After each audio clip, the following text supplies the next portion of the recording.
Na semana passada, Pedro Pucini Mendes falou sobre as questões ambientais. Uma decisão do STF diz que o produtor rural que é fiscalizado e multado, o julgamento da ação é imprescritível, ou seja, é um crime que não prescreve e pode ser julgado num tempo indeterminado.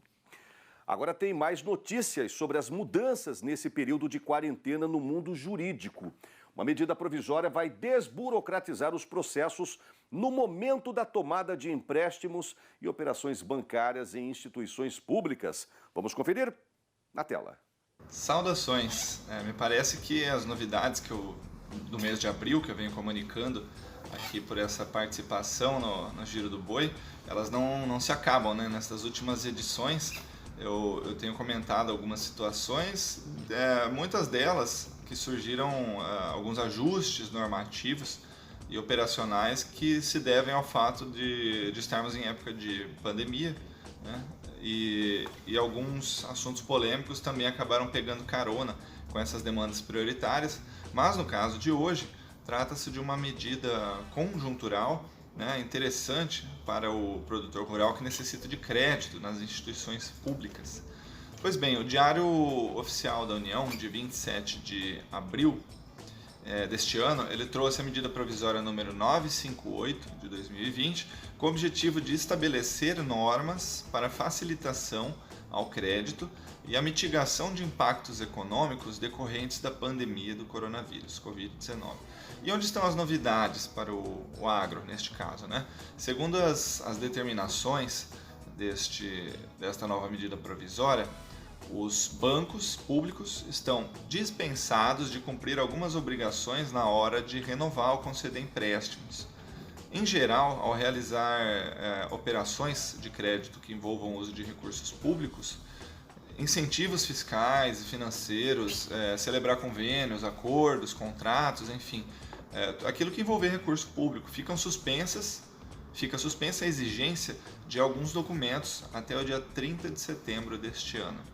São os seguintes documentos: a certidão negativa de tributos federais e inscrição em dívida ativa na União, a certidão de quitação eleitoral. O que significa isso? É que antes, sem a prova de que votou na última eleição, ou pagou a respectiva multa, ou justificou o seu voto, o eleitor não poderia pedir empréstimo às instituições financeiras públicas, né? Fica também suspensa a questão da comprovação do recolhimento do ITR, Imposto Territorial Rural, ou a certidão negativa, né, de ITR, onde também, no momento de obter esses incentivos fiscais ou crédito rural, havia necessidade de apresentar a certidão negativa dos últimos 5 anos, né, 5 anos anteriores à tomada desse crédito.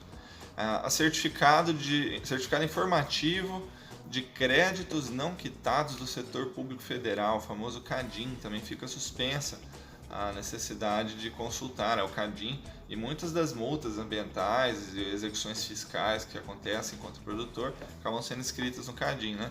A certidão de quitação trabalhista, certidão de regularidade do FGTS. Bom, e tem mais.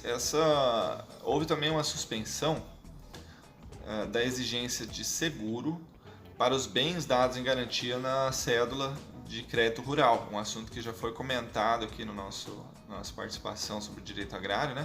E também suspensa a exigência de que na hora de realizar o penhor de veículos, somente seria realizado o penhor, né, colocado como garantia desses veículos, se tivesse seguro, né? Seguro contra furto, avaria, perecimentos, danos, enfim, agora essa exigência também está suspensa. E finalmente, é importante comentar aqui no nosso quadro, com uma ideia sempre trazer alguma contribuição para o dia a dia, para a gestão do produtor, que caso as instituições, que as instituições financeiras, elas deverão também encaminhar para a Secretaria da Receita Federal, a Procuradoria-Geral da Fazenda Nacional, a relação das contratações, das renegociações, as operações de crédito que envolvam recursos públicos, vão ter que prestar conta, né?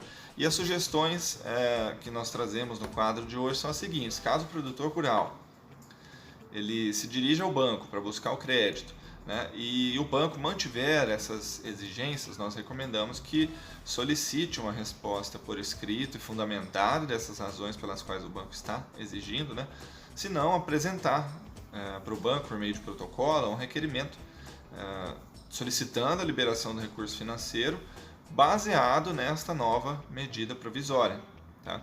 Que ela é válida, como a medida provisória tem um prazo de 60 dias mais 60, então esta medida provisória de abril ela é válida até o final do mês de junho, podendo ser prorrogada mais 60, ou seja, podendo ser prorrogada até o final do mês de agosto, embora a suspensão destes documentos esteja condicionada até setembro, né?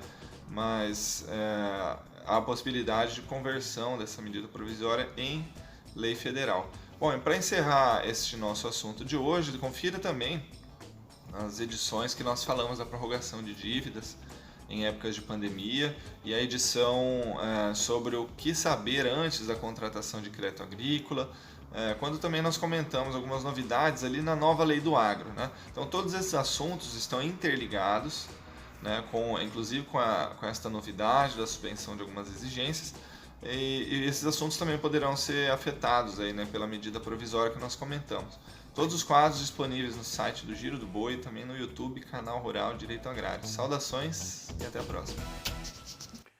Maravilha! Obrigado pelas informações, como sempre. Toda terça-feira um novo episódio, né, uma nova informação sobre o que anda rolando no direito agrário aí no nosso mundo rural, no agronegócio brasileiro.